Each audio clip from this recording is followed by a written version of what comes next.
सभी साथियों को नमस्कार। स्वागत है हमारे YouTube चैनल मैथ्स क्लास में। सभी साथियों से उम्मीद है कि वो ज़रूर करके गणित अच्छे से बना रहे होंगे। जहां समस्या होगी बिल्कुल उनके कमेंट्स का स्वागत है और हम चाहेंगे कि उनके कमेंट्स के माध्यम से हम निरंतर सुधार करते रहें। तब तक के लिए साथियों अपना प्यार देते रहिए हमें, और इस चैनल को लाइक, शेयर और जितना ज़्यादा हो सके सब्सक्राइब कीजिए, ताकि हम हमेशा अच्छा कार्य करने के लिए और हमेशा गणित के क्षेत्र में कुछ अच्छा करने के लिए प्रोत्साहित होते रहें। तो सभी साथियों को धन्यवाद and again like, share and subscribe. Thank you. ये आगे चलते हैं आज के गणित की ओर। इस गणित को भी आप साथियों से निवेदन है कि थोड़ा अच्छे से समझने का प्रयास कीजिए, और जहां भी लगे कि आपको एक सुझाव देना है तो बिल्कुल कमेंट कीजिएगा। आइए दोस्तों, तो चलते हैं आज की गणित की ओर। साथियों, आज हम अध्याय 4 के प्रश्नावली 3 के प्रश्न हल करेंगे।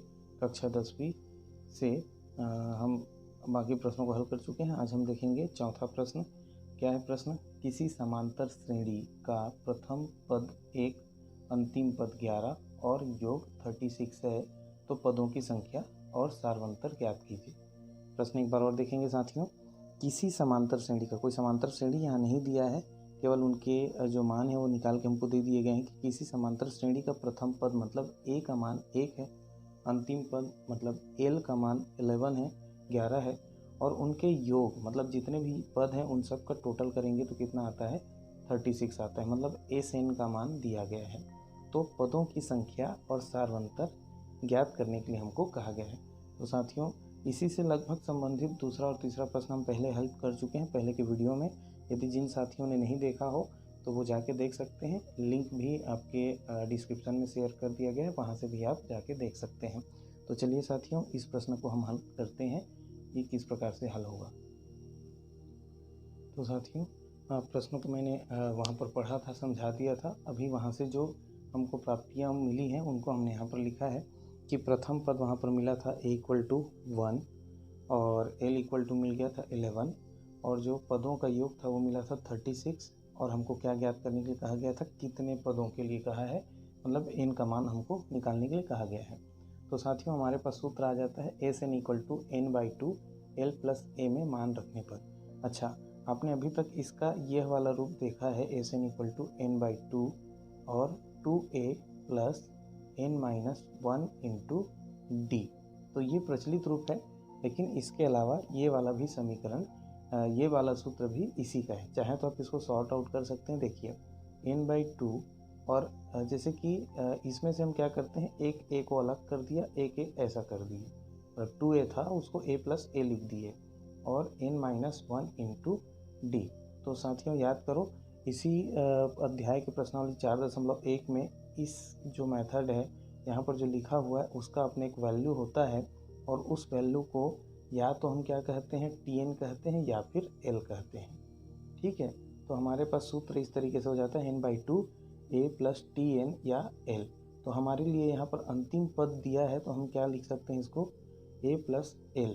इसी को यहाँ पर सूत्र के रूप में क्या लिख दिया है? l + a लिख दिया है। तो ये सूत्र इस प्रकार से हुआ है। चलिए अब इस प्रश्न को हल करके देखते हैं। अब यहाँ पर हम मान रखेंगे SN = n/2 l + a में मान रखने पर l अंतिम पद, a प्रथम पद, n पदों की संख्या और SN पदों का योग। तो ये प्रविष्टियाँ हमको मिली हुई हैं, ऊपर लिखा हुआ है, हम मान रखते जाते हैं। तो SN की जगह पर हमने रखा 36, n तो हमको निकालना है, जैसा है वैसे ही रहेगा।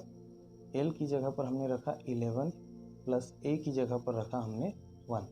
तो साथियों इसको हल करने से 36, देखिए 2 का यहाँ मल्टीप्लाई हो जाएगा, मतलब 36 × 2, और यहाँ पर क्या आ जाएगा?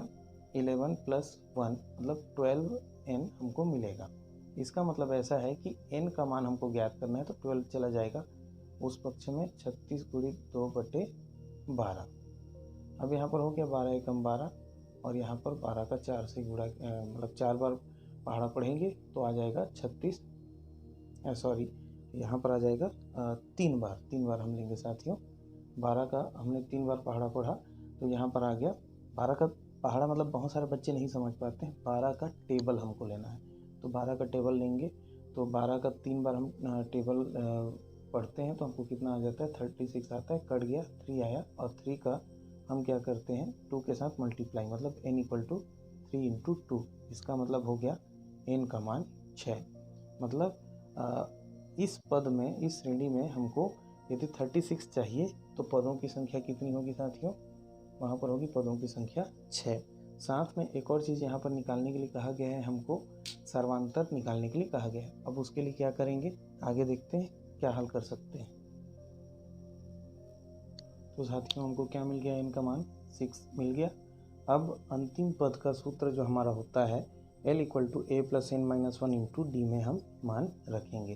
तो L का वैल्यू तो हमको पता था 11 है, a का वैल्यू पता है हमको 1 है, n का वैल्यू हम निकाल चुके हैं 6 आया है, तो d का मान अब हमको निकालना है। तो L का वैल्यू हमने रखा 11, a का वैल्यू रखा 1, n का मान हमने रखा 6 ऋण 1 और यहाँ पर आ गया d।